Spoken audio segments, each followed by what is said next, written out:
Hello, this is Miss Scott, and I'll be going over goal setting in progress. So, in September, I sent home surveys to parents to get an idea of ways to help their child literacy at home.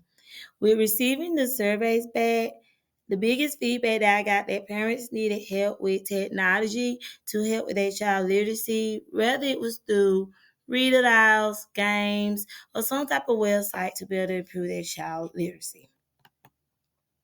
So, early literacy is essential for building a strong foundation for lifelong learning, academic achievement, and cognitive development. Children who develop literacy skills at a young age tend to communicate more effectively, demonstrate greater self confidence, and perform better in school. Early literacy also serves as a key predictor of future success. Children who struggle with reading, writing, early on are more likely to face ongoing challenges throughout their academic education years and beyond. Georgia kindergarten literacy standards are designed to help young children build strong reading and language skills from the start. These standards focus on important early skills like recognizing letters, learning the sounds. So learning the sounds go in on the phonics. It also go on understanding how books and print work, such as reading from left to right, but also with kids understanding the spacing in between words that they pause. Also teach the front of the book, the back of the book.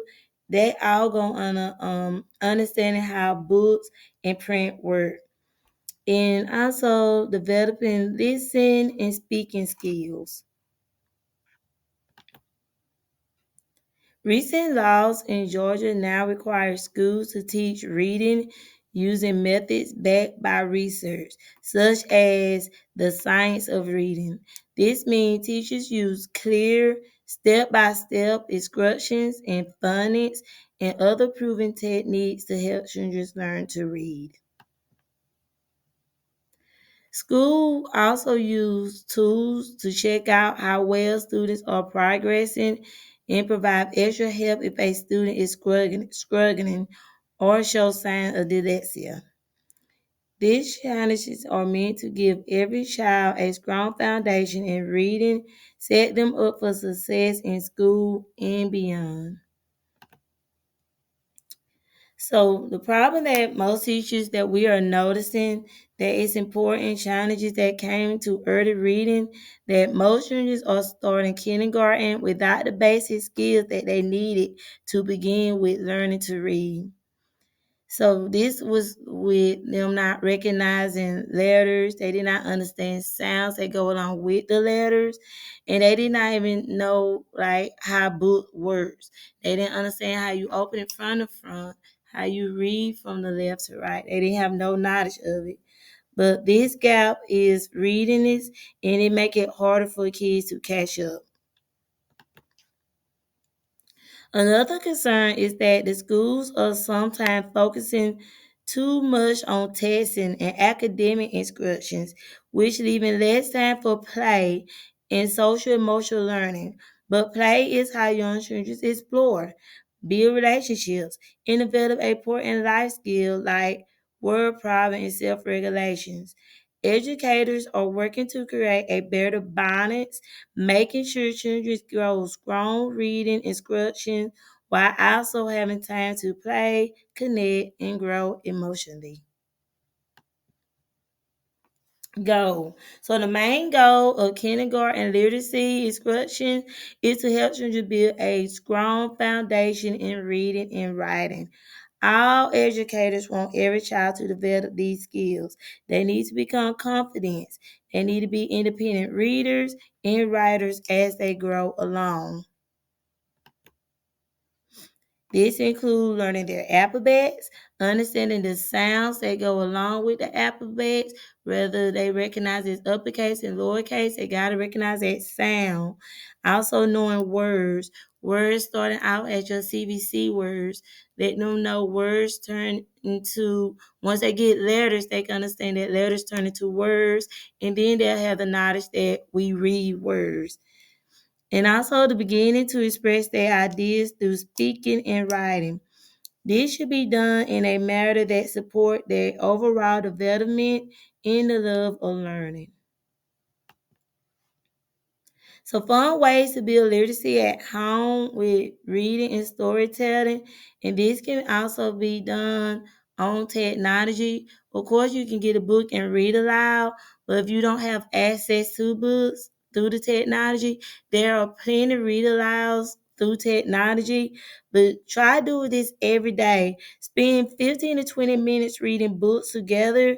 Can take turns reading books or reading the pages, however y'all can fit that into that time, but it make it interactive. So let's say if you take a turn read a page, this one take a turn. Once you get through reading the story, y'all can have questions. What was your favorite part? What do you think will happen next? Who was the character? What was the setting? Ask all those little questions.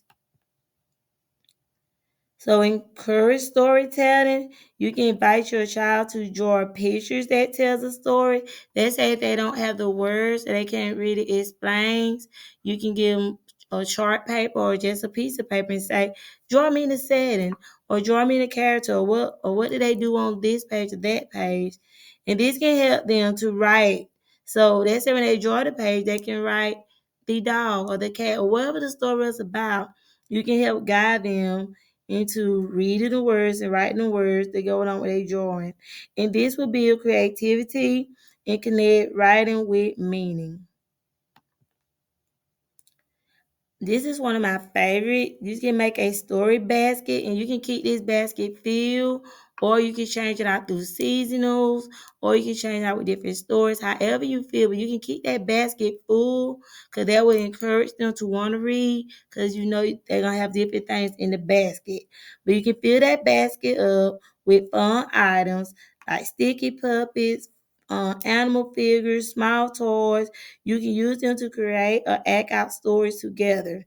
This kind of imaginative play helps the children develop language and narrative skills. So that's that with letters. With letters and word practice, you can go on scavenger hunt, hide words or objects around the house or the yard. Ask your child to find something that start with that specific letter or that rhyme with a certain word. You can also play with alphabet magnets or cards. You can practice letters, sounds, or games like the alphabet concentration game. You can use chalk outside, write letters on the driveway, have your child erase them with a spray bottle, or write their name and cover the letters with a natural item like leaves or stickers. You can try the 5 finger test. When choosing a book, you can have your child hold up 5 fingers and turn the page. And if you can find more than 5 words they do not know on that page, it might be difficult for them, but at that moment you can explain to them. So you're reading certain books and they find 5 words that they didn't understand, you can teach them that word and that meaning because once they see that word again, they will recognize and remember what that word means to them. So here goes some games. I know a lot of them like to do games and songs. You can singing is just joyful. It's a effective way to develop language skills. Songs help children learn rhythm, rhyme, new vocabulary through repetition and melody. The more they hear that song, the more even if you make your own song, but just the more they hear it, it'll make them like remember them words and the meaning of them words. You can choose a word game. So they said I playing rhyming games. You can choose a word and challenge each other to come up with words that may be rhyme as possible. This build up their phoneme awareness and strengthen their sounds and recognitions. And I know with rhyming, they might come up with nonsense words. Even if they come up with nonsense words, they still got that rhyming practice in. One that they love is Simon Says. This is a classic game. It's great for practicing, listening, and following directions. Add a literacy twist by saying things like Simon Says touch something that starts with the letter B. Or Simon Says find a book with the letter D in it as the title. You can switch that up either way with words, letters, or you can say books, find a book that got rhyming words in it. Either way, just play that Simon Says and then go pick their own book. They will love it. And try the sight word game. Making learning through sight words interact with fun. Use a fly swatter to spot sight words written on cards or surface, or play sight words by drawing pictures that represent common sight words. So they say with this with the fly swap. Let's say you lay the words or the cards on the surface and you say, find the word "the," and they recognize the word "the," they get to hit it with the fly swat with "the." Or what other sight word on, and they can do it with on. But it's just all type of games you can play with them sight words. These here are some resources that you can implement at home. You got YouTube. YouTube got a lot of read alouds and they say like phonics and them phonemics awareness where they can recognize words and sounds. Star Power got game. PBS Kids is wonderful. There's also have games as well for them to do. Go back to speaking of YouTube, YouTube is also a great access to read alouds, and it also give you help with trying to get them to understand that comprehension, of words where they can understand not just words, but also comprehension of storytelling or retelling stories. So they can read, but also read, but have an understanding of what they're reading. And the good thing about all these resources that I listed, they are all free. So you can implement these at home to your child on a day-to-day basis.